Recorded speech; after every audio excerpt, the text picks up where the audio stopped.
everyone, welcome back to my channel. In today's video we are continuing our Christmas in July, doing some more tags. These tags are very simple to put together. It looks very intricate, but they line up very easily. So let's go ahead and get into it. I did a lot of die cutting off screen just to save a little bit of time. Here I have the tiny tag sayings from Fawn. I've had this stamp set for a very long time, and we're going to use one of these sentiments in there to put our little greeting on our tag. I'm going to do some heat embossing on those little red circles you see there. I have some Hero Arts Unicorn White Pigment ink and some Recollections Snow embossing powder, and I'm going to show you a little trick, tip, hack, whatever you want to call it, so that you're not chasing teeny tiny die cuts around, you're not burning your fingers, particularly if you don't have any like tweezers or anything that you can hold on to teeny tiny objects with. This little hack will, or trick will work for you. I'm also using this Momenta die set. I needed this little star. This Spellbinders die set that I cut all these trees from came with a star, but I have since lost it. So I raided my stash and found this one from Momenta. And then this is the die set from Spellbinders that I'm using today for these trees. I will write down kind of the code in the description box, but I don't know what the name of it is. I think I cut that off by accident. So I went through my stash of colored cardstock and I went ahead and die cut out each of these layers. So the least detailed, or the layer that you will see that goes in the back, I cut from the darkest color, and then I gradually got lighter to where the lightest color is this kind of chartreusey color. And I went ahead and cut those off screen. I did discover that I needed to kind of adjust my sandwich because particularly that top layer is very detailed, but they did cut out very well. This is 100-pound cardstock. I got it all from Cardstock Warehouse, and this is Lessebo. I don't know if I'm pronouncing that right. All of those colors, including the red that I stamped the sentiment on, is all from Lessebo. We've got Evergreen, Kelly Green, Lime Green, and Red Rose. I am going to utilize these Simon Says Stamp dot sheets today. Because these are so intricate, I could have cut them from like double-sided adhesive sheets, but my concern was that this was already 100-pound cardstock and I wasn't sure it'd cut very well. So I didn't necessarily want to do that. I could always use a spray adhesive, but that gets kind of messy, and it's better to kind of do that outside, and I didn't really want to do that. So I'm trying to use these dot sheets from Simon more. So all you do is you peel off kind of the backer and lay your die cuts inside of it. And then I use a bone folder to aggressively burnish these die cuts down. You could use a brayer over this. You could use your finger. I just had my, bone folder handy. So I go ahead, I've used this sheet several times before, and that's kind of one of the beauties about these dot sheets is they last a very long time. So I just peeled them off. They're now essentially a sticker. And so I'm going to take the darkest layer and put this Kelly Green layer on top of that. This really doesn't stick until you like burnish it, until you press really hard. And so I was able to kind of maneuver this around and wiggle it around until I was happy. And then I'm going to repeat that burnishing process, because once I was happy with where it was laying, I am going to go ahead and burnish that down and make sure that it's adhered really well. And I'll just repeat that for all of these Kelly Green layers, layering them on top of that kind of evergreen layer. And then I will repeat that for the lime green layers as well, just making sure that I've got everything adhered well. And that really happens when you burnish.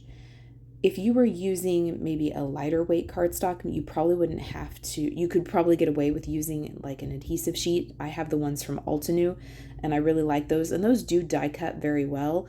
I just was worried and didn't want to have to run things through a bajillion and a half times. So, and I have these dot sheets on hand.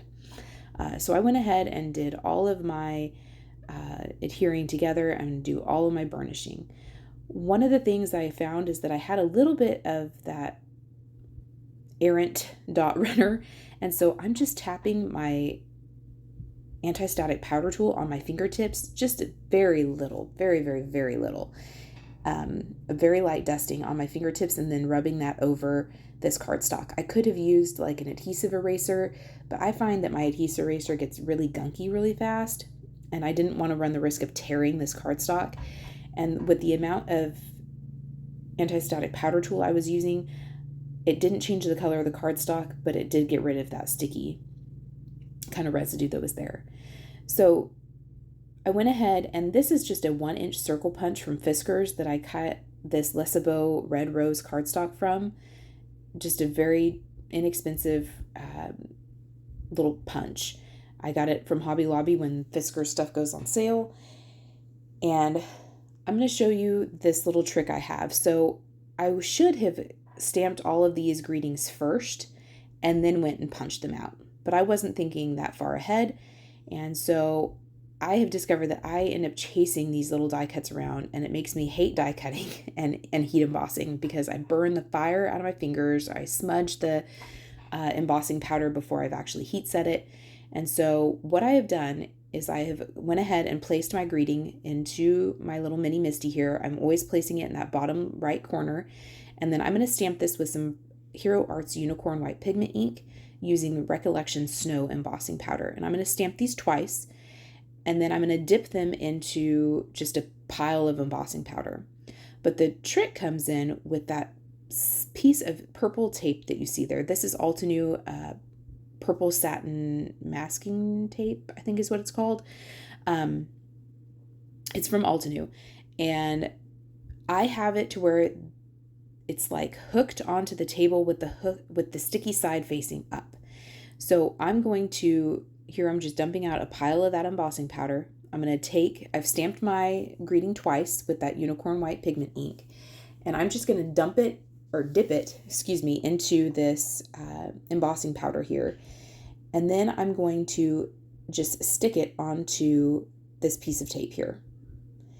Because the tape is sticky side facing up, I'm just being very careful that I don't smudge it and get, oils from my hands on there and make other embossing powder stick to it.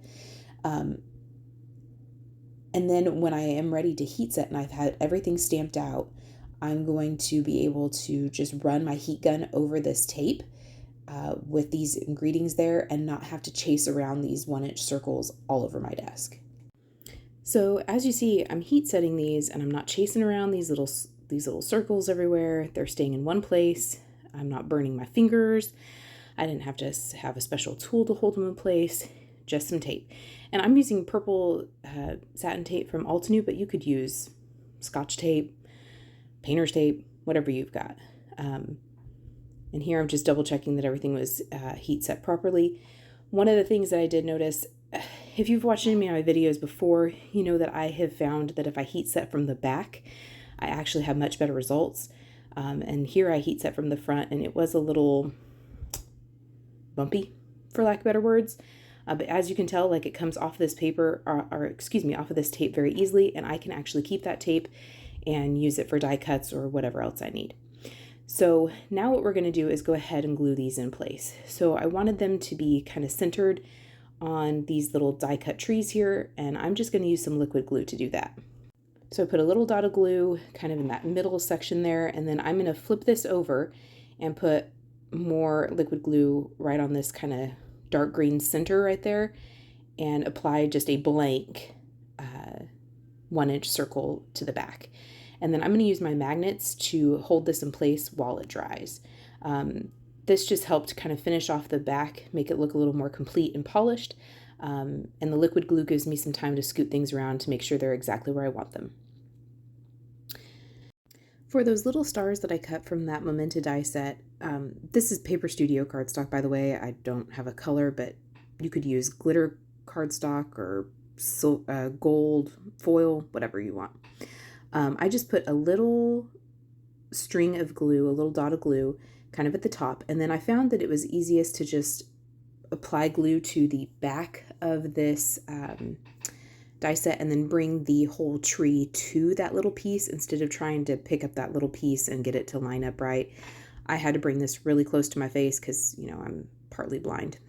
And then I just set my magnet on top of that. So it was just a lot easier to bring the large die cut tree to the star instead of the star to the tree. I wanted these stars to be a little shiny, a little sparkly. So I have a Sakura. This is what's this called? A Stardust glitter pin from Sakura. And at first I was like, oh, I'll just add a couple like lines just to make it look like a shiny highlight. But that wasn't enough. It needed more. So I added more. It's really difficult to see in the video, but in real life it is really sparkly and looks really nice. I think you can see it better in the still shot photos. But after I do this, these are done. Thank you so much for spending time with me. I do end up pairing these with just some twine so that the recipient can just kind of thread it through. There's lots of little holes there that they could pick to thread that through. But that is it. So these are all done. Thank you for spending time with me. I really appreciate you. I hope you felt inspired. And until then, we will see you next time.